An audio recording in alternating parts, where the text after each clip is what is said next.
पाकिस्तान के top doctors के साथ अपॉइंटमेंट बुक करें, वो भी पेशेंट फीडबैक देखते हुए। आज ही ओला डॉक ऐप डाउनलोड करें। ओला डॉक, डॉक्टर का अपॉइंटमेंट आसानी से। Assalamu alaikum. I am Dr. Farhan Zaidi. I am a senior registrar in the Department of Family Medicine, Ziauddin University Hospital, Clifton, and I am a working physician at Zara's Healthcare, Gulshan Iqbal. Today I am going to talk about obesity, crash diets, yani conventional diets, and portion control या portion side diets. So firstly we need to understand what actually obesity is. So if you have excess storage of body fat, so you are considered to be overweight or obese.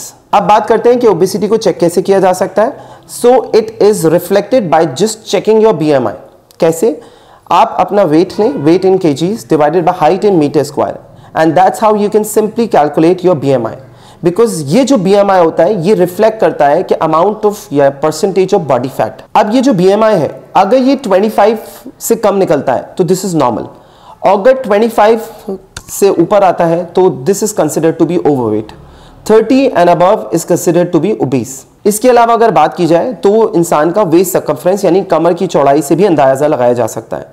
जैसे कि अगर बात की जाए खवातीन में 32 inch और मर्द हजरात के अंदर 37 इंच, ये वाले जो लोग होते हैं they are at high risk of developing obesity या फिर मेटाबॉलिक सिंड्रोम।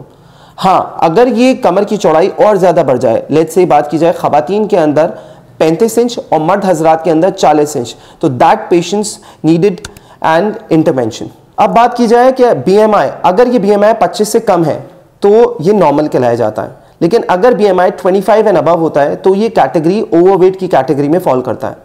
30 प्लस पे पेशेंट जो है वो ओबेसिटी की कैटेगरी में आ जाता है। बात की जाए इंसान की वेस्ट सर्कमफ्रेंस यानी कमर की चौड़ाई की, तो खवातीन में कमर की चौड़ाई 32 इंच और मर्द हजरात में कमर की चौड़ाई 37 इंच 37 इंच।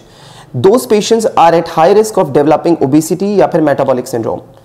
अब बात की जाए कि कमर की चौड़ाई थोड़ी सी और बढ़ जाए, लेट्स से खवातीन में अगर बात की जाए 35 इंच और मर्द हजरात में 40 इंच, तो those patients requires a surgical या फिर therapeutic interventions। कहा जाता है जैसे बढ़ता मोटापा तमाम बीमारियों की जड़ है, तो इससे पैदा होने वाली कॉम्प्लिकेशंस क्या क्या हो सकती हैं।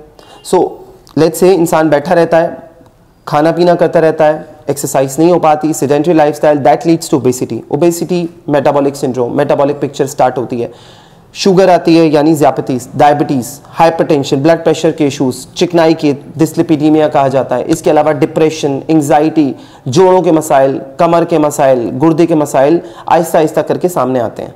अब यहाँ बात आती है कि पाकिस्तान में तकरीबन 60% लोग ओवरवेट हैं और 45% लोग जो हैं वो ओबेसिटी का शिकार है यानी मोटापे का शिकार है। यानी अगर आसान अल्फाज में कहा जाए तो हर 4 में से 1 फर्द पाकिस्तान के अंदर मोटापे का शिकार है।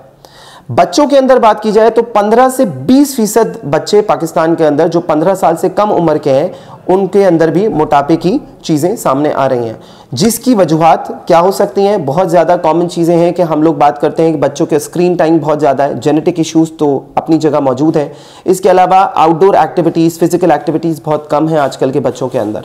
इसके अलावा अनहेल्दी डाइट, अनहेल्दी लाइफस्टाइल, ज़्यादा फैट का इंटेक बहुत ज़्यादा है, बहुत ज़्यादा रिफाइंड शुगर, रिफाइंड कार्ब्स जो हैं हम बच्चों की डाइट में बहुत ज़्यादा एक्सेसिवली शामिल कर रहे हैं, और इसकी वजह से बच्चों का मोटापा, जिसकी वजह से आप बात करें कि शुगर, ब्लड प्रेशर, कोलेस्ट्रॉल के मसाइल यंग एज में बहुत ज़्यादा तेज़ी से सामने आ रहे हैं। Unfortunately Pakistan is at 144th spot when it comes to obesity all over the world, और हम अपने अतराफ़ के ममालिक से कहीं ज़्यादा आगे जा रहे हैं जहां बात होती है मोटापे की। अमेरिकन कॉलेज ऑफ एंडोक्राइनोलॉजी कहती है कि अगर आपका BMI 25 या 25 से ज़्यादा और अगर आपकी कमर की चौड़ाई ज़्यादा है, आपको डाइट और लाइफस्टाइल मॉडिफिकेशंस वहीं से शुरुआत कर देनी चाहिए, और इसके साथ साथ अपने अतराफ़ में किसी डॉक्टर या फैमिली फिजिशियन से ज़रूर रुजू करना चाहिए।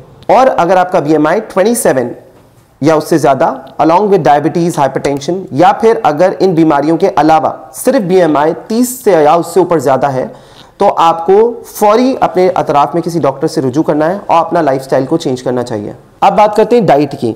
आजकल बहुत ज़्यादा कन्वेंशनल जो क्रैश डाइट के कोर्सेज चल रहे हैं, हम डॉक्टर्स उसको ज़्यादा रिकमेंड नहीं करते हैं। लेट्स से बात करते हैं कौन सी डाइट की, जैसे कि बात करें कि बहुत ज़्यादा हाई फैट डाइट जिसके अंदर keto diet, high protein, Atkin diet आती है। इसके अलावा लो फैट डाइट जिसको ऑर्निश डाइट कहा जाता है, या फिर वेरी लो कैलोरी डाइट होती है। मेडिकली इन डाइट्स का इस्तेमाल थोड़ा सा सेहत के लिए मुज़र हो सकता है। लेट्स से बात करें हाइपर यूरिसीमिया, यानी यूरिक एसिड बढ़ सकता है, गाउट यानी घुटने के इश्यूज जो है बहुत कॉमनली आ सकते हैं, पित्ते में पथरी का सामना करना पड़ता है, इसके अलावा कीटोसिस में पेशेंट चला जाता है, और इसके अलावा अगर बात करें विटामिन्स और मिनरल डेफिशिएंसीज बहुत कॉमनली होती हैं। और सबसे बड़ी बात कि पेशेंट के कंप्लायंस के इश्यूज आते हैं। कंप्लायंस के इश्यूज क्या, इसका मतलब ये है कि अगर मैं बात करूं कि ज्यादा चांसेस होते हैं पेशेंट फ्रस्ट्रेट होता है, उस चीज की डेफिशिएंसी होती है, और they tend to eat more and more, यानी जब बात आती है चीट डे की वो ज्यादा खा लेते हैं जरूरत से ज्यादा। इसका मतलब कंप्लायंस के इश्यूज ज्यादा सामने आते हैं, रिलैप्सेस ज्यादा होते हैं। अब बात करते हैं पोर्शन कंट्रोल डाइट की। Actually, physicians, being a physician, I do recommend my patients to be on portion controlled diet rather than using these kind of conventional या फिर crash courses. Portion control diet में आपको किस तरह करना होगा, एक प्लेट अगर आप लें, उस प्लेट को आप 2 हिस्सों में डिवाइड कर दें। एक हिस्से पर आप सलाद कच्ची या पकी आप रख सकते हैं, उसमें अगर आप फ्रूट रखना चाहें तो कोई भी एक सर्विंग फ्रूट की जो कि लो ग्लाइसेमिक इंडेक्स का फ्रूट हो वो एक उसके अंदर ऐड कर सकते हैं। अब एक हिस्से पे आ जाएं, एक तरफ एक हिस्से को मजीद 2 हिस्सों में आप डिवाइड कर दें। एक चौथाई हिस्से पे या तो रोटी कैसी, एक सीडी आपने देखी होगी, सीडी या फिर 6 इंच की रोटी एक मौजूद, एक रोटी 6 इंच की या फिर सीडी के बराबर की, या फिर 6 खाने के चम्मच चावल। ज्यादा बेहतर है प्रेफरेबली रोटी चक्की के आटे की यानी होल ग्रेन, और इसके अलावा या फिर चावल ब्राउन राइस हो, अदरवाइज वाइट राइस भी है लेकिन पोर्शन कंट्रोल में आप इस्तेमाल कर सकते हैं। और एक चौथाई हिस्सा जो बचा है उसमें कोई प्रोटीन का कंटेंट होना चाहिए, लेट्स से कबाब रख लें, चिकन रख लें, दालें रख लें, इट्स अप टू यू। तो ये पोर्शन कंट्रोल डाइट से आपका कंप्लायंस भी मेंटेन रहता है और आपकी अंदर जो है वो न्यूट्रिशनल डेफिशिएंसीज भी नहीं होती हैं। अच्छा, आजकल जो है मार्केट में वेट लॉस पिल्स के हवाले से जो है वो चीज़ें जो है बहुत ज़्यादा पॉपुलर हो रही हैं, तो हम लोग उसको भी रिकमेंड नहीं करते because that contains some content जिसके अंदर कैंसर रिस्क जो होता है बहुत ज़्यादा होता है। तो प्लीज़ आप ऐसी किसी भी चीज़ का इस्तेमाल ना करें।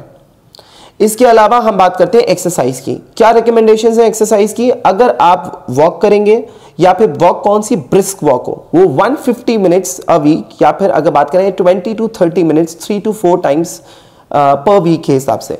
ओवरऑल आप याद रखें 150 मिनट आपको पूरे करने हैं एक हफ्ते के अंदर, अगर आपको ब्रिस्क वॉक करनी है। अगर आपको हाई इंटेंसिटी वर्कआउट या फिर कार्डियो वर्कआउट करना है तो वो 60 to 75 मिनट्स पर वीक के हिसाब से आप कर सकते हैं। So in the end I would say the real solution to obesity lies in changing our lifestyles.